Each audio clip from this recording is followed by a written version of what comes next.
Hello ভাতিজা, তোমার তো সৌদি আরব লয়ে এলাম। তোমার থেকে যে 5 লাখ টাকা নিছি ভাতিজা, হারাম হয়ে যাবো হারাম। 10টা টাকা লাভ করি নাই, উল্টা আরো নিজের বস্তা। এখন আমার তো আর দোষ নাই, বোঝো নাই? সৌদি তো কেমনই হয়, বোঝো নাই? নগদ পোল্ট্রি লিয়ে লিছে আহার পর। এখন তুমি যেহেতু 6 মাস ধরে বয়ে রয়েছো ভাতিজা, এখন কি করুম ক? কাম মাম বাও করা কি যে একটা কষ্ট।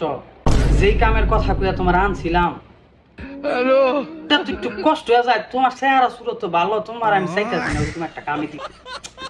তোমার লেগা খাম আছে। তুই জায়গা একটা সমস্যা হলো কি, মানে এরকম কোনো সমস্যা না, সমস্যা হইতাছে কেমনি কই কও। আমি তো আমার দিক দিয়ে সর্বোচ্চ চেষ্টা করছি, বুঝুন একেবারে এর উপরে আর কোনো চেষ্টাই হয় না, এরকম চেষ্টা করছি।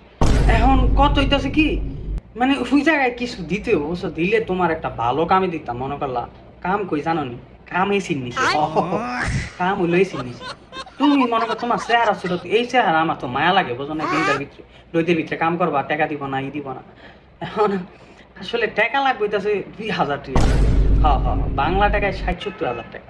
তো আমি তো বুঝো না, আমি তো আর তোমার থেকে কোনো লাভ খাই নাই। 5 লাখ টাকা দাইছো এমনি, বুঝো না? এখন তুমি বাইর থেকে কিছু টাকাই না, তোমার এই কফি শপটাই ঢুকাই দিই। কামে চিনিস। খুব খুব ভালো, খুব ভালো। আসলে আমি বুঝি তোমার কথা, এখন কি করুন কও? 2,000 টাকা দিলে একটা ভালো কামে ঢুকাই দিতে পারতাম আর কি।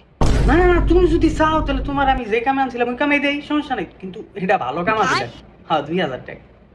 হ্যাঁ হ্যাঁ, একটু বাইতে কও, একটু বাইতে বুঝায় কও। আমি কইলে তো আবার চাচাই শিখতে যাবো, তুমি কও একটু বুঝাই। ঠিক আছে ঠিক আছে, ভালো ভালো।